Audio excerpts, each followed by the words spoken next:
And we are now seeing Fringe C with Bristol being brought out into the course, and both of them are just being put down on the line. So, and it looks like the pushers are getting ready, and they're all psyched. And it's still a little cold, but there's the starting flag, and we are off on heat 3 of day 1 of buggy for the women's teams. It's KDR A, who's coming out to a little bit of a lead right now, as they're already about 3 seconds ahead of Fringe C. As both teams got off to a great start, but a lot of power going up the first hill, as it looks like they're getting ready to transition and have a hill 1 time of around 21, 22 seconds, which is decent. You can see KDR's buggy is a bright blue buggy, and it's got these bright orange urethane wheels. There's 2 in the front and 1 in the back. Good push down for the free roll hill. Yep. As they push off in the free roll, about 5-6 seconds ahead of Fringe C. Yeah, they're pretty far ahead. So it looks like we're seeing just a few leaves on the course. It's still relatively clean, and not a lot of debris out there. I'm not seeing Shenley Drive when I drove it yesterday.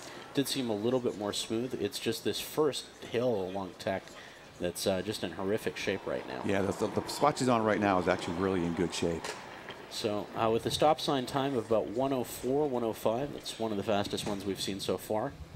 All right, this is Mark picking up the lead buggy, just passing through the first transition flag, coming down to the shoot turn. Their flagger's out and ready.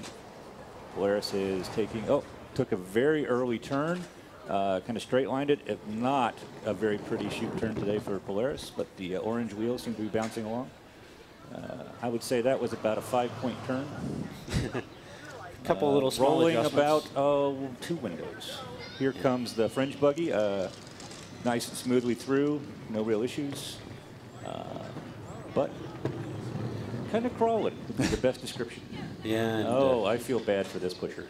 Yeah. Picking it up at the potato chip, it rolled -3 windows. It didn't even. It looked like it only made it to the mailbox. Wow. Yeah. So I think we're seeing why it's being pushed by the C team, as definitely not a good buggy this year.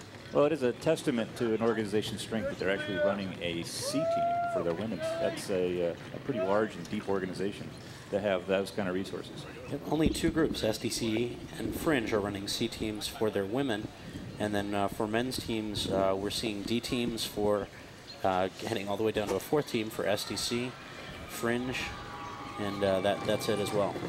So we are getting closer to the finish at a time of about 2:35, 2:36 right now, with about 8 seconds left in the run. This is going to be a pretty competitive women's preliminary. They're all coming in the 240 to 250 range. Yeah, I believe you're going to need to be under like 248 to make second day today. Interesting enough, they just crossed about 249. Yeah. They'll be right on the cusp, as they say. Yep. And I don't see the leaderboard on the course, but we will be providing statistics too. It looks like they're still getting it up and running and testing. But you can generally see AFIO historically has been providing leaderboard information up at the top of Hill 1. I think they're having trouble getting power to the board. But I do see the old school wood board out there showing top 10. So it looks like they have their manual backup available and ready. They just need to start getting some of the numbers up there. So Fringe C is still in the middle of Hill 5 right now, pushing very vigorously to try to get across the line. They're about 3 minutes and 30 seconds into the race right now. Yep. And I guess just not rolling as well. And actually looking at it, it looks like they're kind of pushing, and it's kind of stopping, and then they're coming back up and then pushing. So it looks like it's not maintaining much momentum at all. I agree. I can't see anything. I don't know if Mark, you were able to see anything, but it's not really rolling that well. No, it seemed to get right through the chute and then hit a wall. And from that moment on, apparently, I would say something probably failed internally. There's something rubbing a wheel, I would guess, leading to this dismal rollout and backhill punishment. It looked like they did cross the line at a time of about 3:54. We are getting ready for the drop tests, and those are along Tech Street in front of the old Carnegie Mellon Gymnasium.